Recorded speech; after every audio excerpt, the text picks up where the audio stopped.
समीर यादव इस वक्त हमारे साथ जुड़े हुए हैं, समाजवादी पार्टी के प्रवक्ता हैं। समीर यादव जी, बहुत स्वागत है आपका। समीर यादव जी, आवाज मिल रही है आपको? जी जी जी। समीर यादव जी, पहला सवाल, यूपी फतेह करने के लिए कितनी तैयार है यूथ विंग?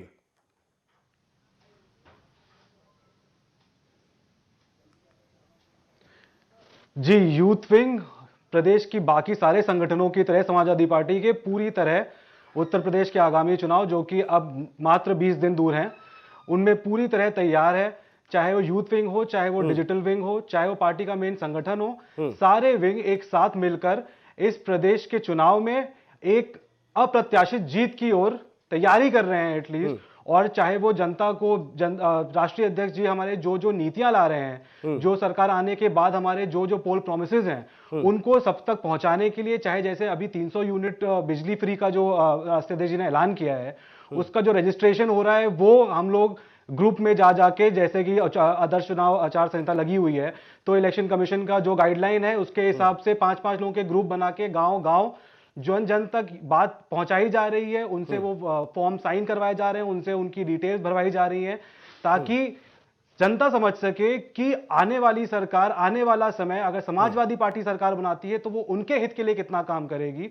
और जो एग्जिस्टिंग भाजपा सरकार है, जो पिछले 5 साल से राज्य में शासन है जिसका, और पिछले 7-8 साल से केंद्र में शासन कर रही है, उसकी जो जन विरोधी नीतियां हैं, उनसे प्रदेश को, प्रदेश और देश के सारे जो युवा हैं, जो महिलाएं हैं, जो किसान हैं, उनको किस तरह से दिक्कतें सामने करनी पड़ रही है, किस तरह वो प्रताड़ित हो रहे हैं, किस तरह उनकी रोजगार जा रहे हैं, और ऐसे तमाम मुद्दे, मतलब एक नहीं, हर वर्ग में, हर वर्ग के लिए, हर सेक्टर में हर मुद्दे ही मुद्दे हैं, जैसे जिनकी वजह से प्रदेश की डेवलपमेंट रुकी हुई है। और देश का तो आप देख ही रहे क्या हाल हो गया है, चाहे वो कोविड में जिस तरह से देश की परफॉर्मेंस हो, चाहे प्रदेश में जिस तरह से कोविड महामारी के समय में जिस तरह से घोटाले हुए हैं। बीजेपी कह रही है कि हम अपने विकास कार्यों को लेकर जनता के बीच जाएंगे, हमने पूरे प्रदेश में विकास की गंगा बहा दी है। ऐसे में समाजवादी पार्टी किस तरह से पटखनी देगी भारतीय जनता पार्टी को? आपका डिजिटल प्लान किस तरह से तैयार है?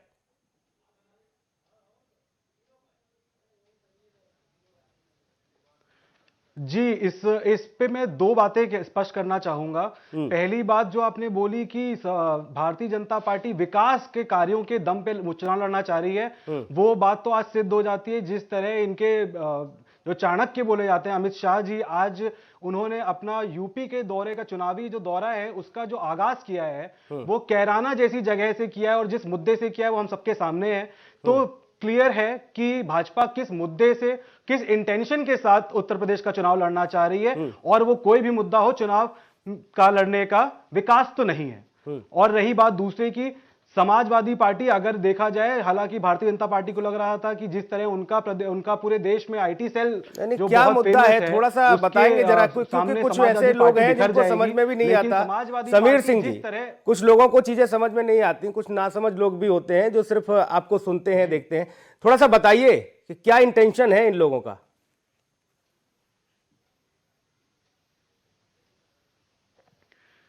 जी, इंटेंशन, अब आप अगर कैराना का स्पेसिफिकली मुद्दा ले लें तो आप समझ रहे हैं कि अमित शाह जी ने पलायन के मुद्दे की वजह से ही उस कॉन्स्टिट्यूएंसी से अपना आगाज किया है। और ये सिर्फ एक स्टैंड अलोन इंसिडेंट नहीं है जिससे हम डिसाइड कर सकते हैं कि उनका मोटिव क्या है, उनका मुद्दा क्या है, उनका इंटेंशन क्या है। धर्म के नाम पर राजनीति करके ही भाजपा आई है, और धर्म के नाम की राजनीति ही करनी उनको आती है।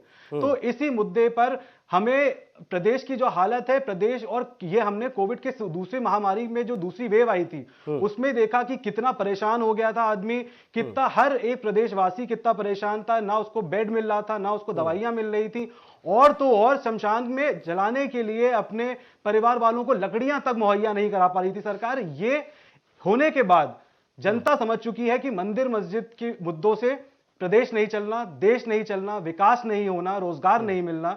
और इन मुद्दों को लेकर भारतीय जनता पार्टी जब आएगी, जो कि ऑलरेडी आ रही है, इसके साथ हमारे साथ किसानों का पूरा समर्थन है। किसानों का जिस तरह से प्रताड़ित किए गए हैं, साल भर केंद्र सरकार की जो कृषि कानून थे उसकी वजह से जो किसान परेशान हुए, तो किसान हमारे साथ है। जिस हद तक बेरोजगारी बढ़ चुकी है, तो बेरोजगार जितने भी युवा है वो हमारे साथ है। महिलाओं के प्रति जो जितने अत्याचार हुए हैं, जितना एनसीआरबी का डेटा अगर हम उठा के देखें, तो जितनी उत्तर प्रदेश महिलाओं के अगेंस्ट क्राइम में नंबर 1 पे, समीर यादव जी, तो उस वजह से समीर यादव जी, भारतीय जनता पार्टी की सरकार 5 साल रही है, 5 साल रही है, और वो लगातार इस दावे को भी कह रही है, हर मंच से ये कहा जा रहा है कि हम अपने विकास कार्यों को लेकर ही जाएंगे जनता के बीच। मैं एक बार फिर से इस बात को दोहरा रहा हूं। ऐसे में आप लोग किस तरह से पटखनी देंगे?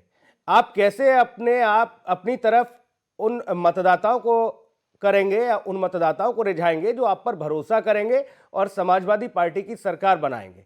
कैसे आप पर भरोसा किया जाएगा?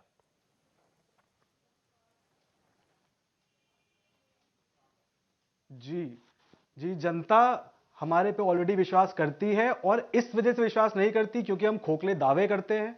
पिछले हमारे जो कार्यकाल था समाजवादी पार्टी सरकार का 2012 से 17, उसमें जितने कार्य हुए थे विकास के, जितनी हम लोग की नीतियां थी, जितने भी पॉलिसीज आई थी, वो सब जनता के हित में थी और किसी एक समुदाय या किसी विशेष वर्ग के लिए नहीं थी, सबके लिए थी। और अगर भाजपा कहती है सबका साथ सबका विकास, तो वो सिर्फ एक स्लोगन है, लेकिन असली सबका साथ सबका विकास माननीय राष्ट्रीय अध्यक्ष आदरणीय अखिलेश यादव जी लेके चले थे जब वो मुख्यमंत्री थे। और इसका मैं एक बहुत अच्छा उदाहरण आपको दूंगा कि मुख्यमंत्री जी जितने भी अभी इंटरव्यूज दे रहे हैं मीडिया को, वो आप देख ही रहे होंगे, अपने कार्यालय में बैठ के दे रहे हैं या फिर अपने आवास पे बैठ के दे रहे हैं। लेकिन राष्ट्रीय अध्यक्ष आदरणीय अखिलेश यादव जी का इंटरव्यू पूरे शहर में घूम घूम के हो रहा है, और वो इसलिए नहीं हो रहा कि उनको इंटरव्यू में जगह दिखानी है, उनको इसलिए हो रहा है क्योंकि उन्होंने इतना कार्य किया है प्रदेश में।